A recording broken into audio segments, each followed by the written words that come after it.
Salve, salve, galerinha de Lavras. Tudo bem? Professor Vladimir, Geografia, Educa na área. Vamos lá. 5º ano. A deriva continental e as placas tectônicas. Hoje nós vamos falar um pouquinho aí de como que a Terra, depois da sua origem, chegou à atual configuração física que a gente tem hoje. Só relembrando um pouquinho do que a gente falou na semana passada, a gente falou um pouquinho da Via Láctea, que é aí o nosso sistema solar, sobre a rotação, translação, que são 2 movimentos aí que o nosso planeta faz, as diferentes zonas térmicas da Terra, os fusos horários, os 24 fusos horários e as diferentes camadas da Terra. Então, as estruturas internas da Terra influenciam as formações existentes na superfície do planeta. Observamos grandes cadeias de montanhas, serras, planícies, depressões, dentre outras formas de relevo. Não são somente essas formas que a gente tem outras formas também, mas essas são as principais. Aqui nós temos a primeira configuração da Terra, que a gente chamava, no caso, há 230 milhões de anos atrás, de Pangeia. Mediante o movimento, nós vamos explicar aqui, foi fragmentando e movimentando. Inicialmente a gente tem a Laurásia, que seria o hemisfério norte, e a Gondwana, hemisfério sul. Posteriormente, aqui há 200 milhões de anos, há 135 milhões de anos, nós temos uma configuração já diferente, e aqui nós temos a configuração atual. Quem foi o cientista que estudou esse fenômeno? Foi o Alfred Wegener. Esse fenômeno chama deriva continental. Como que essa deriva se dá, gente?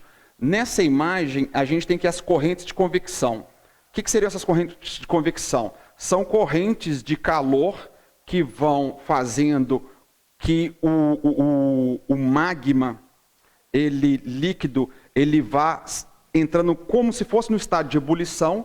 Então, a temperatura mais quente vai subindo e vai fragmentando o que a gente tem em cima.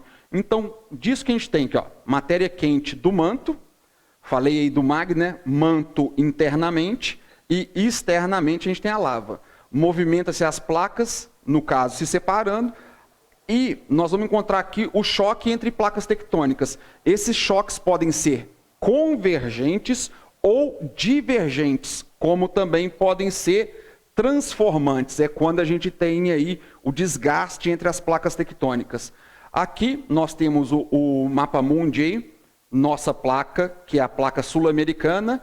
Para quem lembrar aí, a gente tem todo a Terra do Fogo, né, o Círculo do Fogo, que é onde a gente tem uma maior intensidade dos sismos, dos vulcões, dos terremotos, também de terras férteis também, entre outros fenômenos agregados a isso.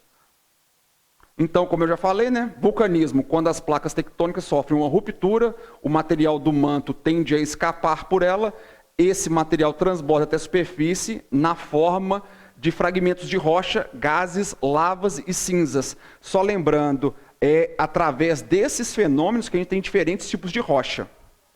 O tectonismo, os terremotos ou abalos sísmicos ocorrem há bilhões de anos, eles são vibrações que acontecem a todo momento na crosta terrestre, causados pela movimentação das placas. Então, toda a dinâmica que a gente tem dessa nova configuração, saindo da Gondwana ao momento presente do globo falando aí na constituição física dele, vem justamente desses 2 fenômenos, que fazem com que a gente tenha uma movimentação e as placas podem tanto colidir quanto distanciar.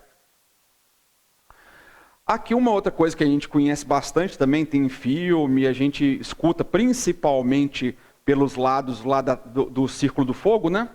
Os tsunamis. O que é um tsunami? O tsunami ou maremoto são ondas gigantes que podem se propagar em velocidade superior a 800 km por hora. Imagina uma coisa dessa magnitude indo em sua direção. Esses movimentos de água do mar são provocados por terremotos ou tremores que ocorrem no fundo dos oceanos. Aqui a gente tem o epicentro, que é a origem do terremoto, aonde ele tem a maior vibração, e aí ele vai se propagando e fazendo com que as ondas fiquem cada vez maiores. Para a gente medir o grau de intensidade de um terremoto ou de destruição, a gente usa dois nomes um pouco diferentes, que é a escala Richter e a escala de Mercalli.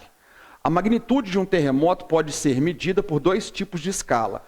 No caso, a Richter vai de 0 a 9, lembrando que a gente já teve terremotos que foram superiores a 9. E, no caso, a escala de Mercalli vai de 1 a 12. Qual que é a diferença entre as duas? A Richter mede a força e a intensidade de destruição, enquanto a de Mercalli, consequências do abalo sísmico. Para quem quiser dar continuidade ou tiver curiosidade e quiser aprofundar um pouco mais no assunto, nós temos aqui indicação de 2 livros, Formação da Terra, Os 5 Continentes, de filme O Núcleo e Viagem ao Centro da Terra, jogos A Era do Gelo, Os Continentes do Mundo. Aqui nós temos o material que ajudou a gente a embasar essa aula. Despeço-me de vocês, pedindo aí sugestões, críticas, colaborações e precisando, tamo aí. Obrigadão, gente.